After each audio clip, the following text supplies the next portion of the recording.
How to buy XTRADE AI token. So this token came under the symbol of XTRADE. Now, before we start, this is not financial advice. I'm not professional or economic expert. So before investing in any project that you find on my channel, please do your own research. Now, before going on buy this token, make sure to check the REFERRAL account and keep following the updates about this token.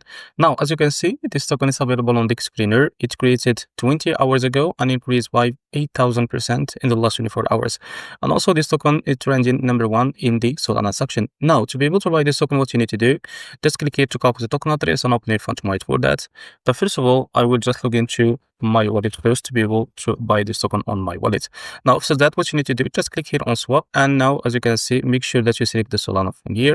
And now click here and paste token address in the search bar. Now, as you can see, this is our token and click on it. So now click on I understand. So here you can type how much you want to buy, as you can see. And this is how much you will be able to receive of that token. After that, what you need to do, just click here on swap and you will be able to redirect it to OKX provider or Jupiter provider to complete the buy process.